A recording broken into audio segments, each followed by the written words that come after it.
commentator is Len Sterling.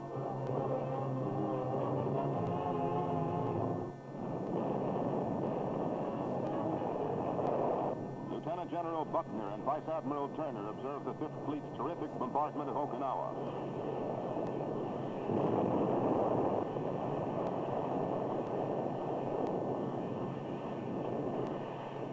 One intrepid rocket launching ship moves in close to pulverize shore defenses.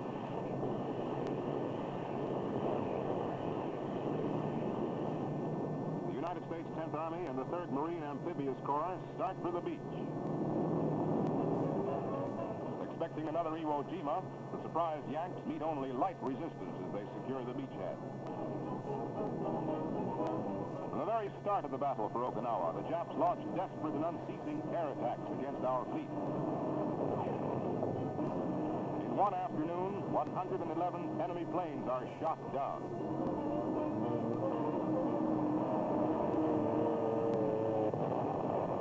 The Japs try everything, including suicide planes, and a few of them succeed in damaging ships. But Jap air power is continuously whittled down. Soon it is apparent that the Japs, in great force, have taken up strong defensive positions on the southern end of the 921 square mile island. The campaign to win Okinawa, vital as a base within fighter range of Japan, soon develops into a desperate and prolonged struggle.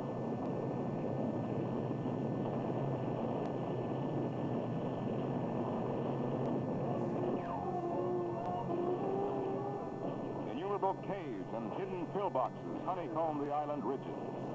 A combat cameraman courageously photographs the dangerous operation of blasting Japs out of the ground.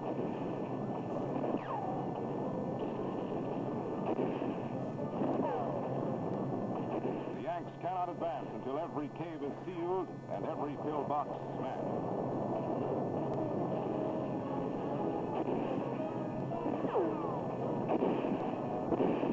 There's a Jap trying to get away, but he's stopped by a sharpshooter.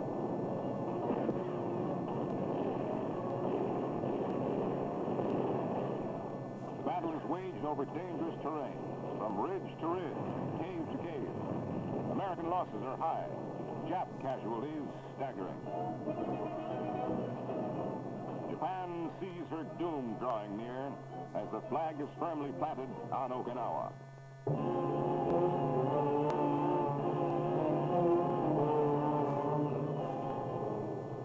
50 miles off the coast of Japan, the 27,000-ton carrier Franklin is launching planes for a strike against Kyushu. Out of the overcast, a lone Jap dive bomber sneaks in. Two 500-pound bombs hit the carrier, and a staggering blast of flame engulfs her as the survivors of the first terrible explosions respond with amazing Navy discipline. The epic battle to save the stricken ship is begun. The Franklin's planes, laden with bombs, rockets, and high-test gasoline, explode in a roaring furnace of destruction. The giant carrier's skipper is radioed permission to abandon ship. He refuses to give the order, although the Franklin is an inferno of searing flame.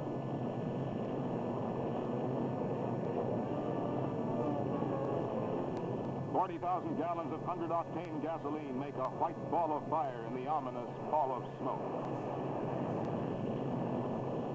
Only 29 of the ship's 118 damage control crew are still alive. Of the 3,000 men aboard, only a pitiful few are still on their feet. Emergency first aid stations are established. The heroic volunteers begin to rescue crew members trapped below decks.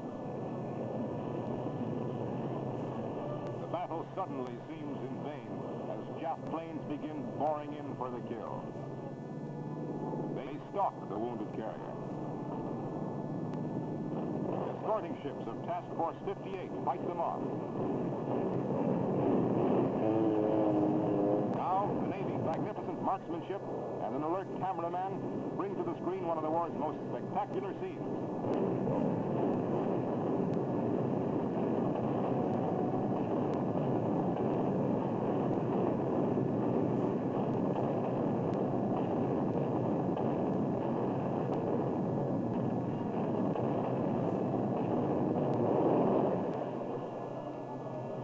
bombers are driven off, but their airfields are only minutes away as the Franklin, now dead in the water, sends up blast after blast of exploding ammunition, bombs, and rockets.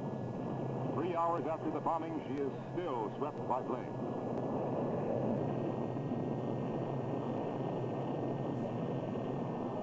Navy combat cameramen on the ship continue to film the staggering disaster and the crew's heroic efforts.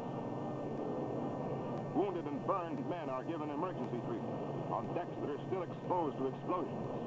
And one of the outstanding heroes of the ship is her Catholic chaplain, Father O'Callaghan, who here administers the last rites of his church to a boy gravely stricken.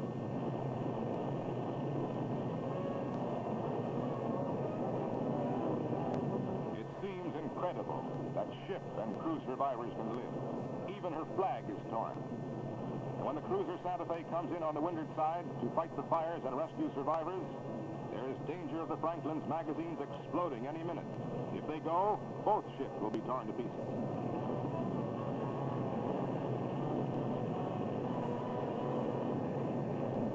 From the fantail aft and all along the starboard side, men trapped below decks and still alive wait for rescue as the cruiser maneuvers close aboard. The Big Ben is listing heavily because of flooded compartments, and the Santa Fe's streaming hoses add to the burden of water aboard the blazing carrier. 4 hours after the bombing, the Franklin seems doomed. Men are still trapped on the fantail, where they were on duty when the Jap bomb struck. A cameraman on the destroyer Hickok films the scene as his ship closes in to effect rescues.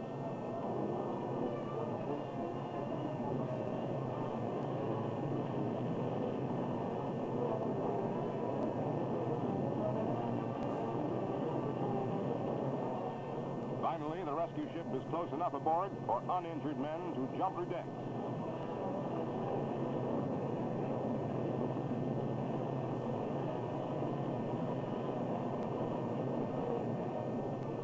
Others, like this man, drop into the sea to be picked up by accompanying ships in the task force. The indomitable carrier is still afloat as the sea off Japan is searched for survivors. One ship rescuing 417 from the water and another 212. The flag has never seen greater heroism.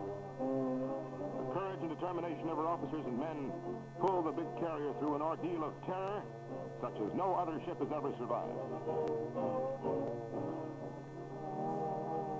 En route to American waters, a service is held on deck in memory of the Franklin's 832 victims. Homeward bound through the Panama Canal after having suffered the most appalling loss of life in American naval history. More than 200 Purple Hearts are awarded to officers and men for injuries received as a result of enemy action. The luckiest bullseye any Jap bomber pilot ever scored.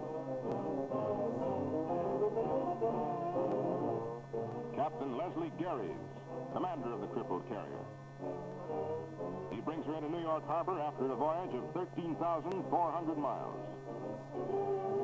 Within her twisted wreckage, the Statue of Liberty is framed.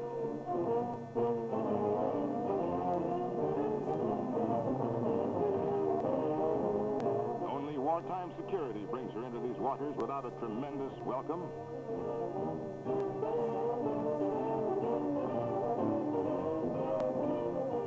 At the Brooklyn Navy Yard, honors are awarded outstanding heroes of the Navy's greatest fighting lady. The indomitable captain is given the Navy Cross. The Congressional Medal of Honor to Chaplain O'Callaghan.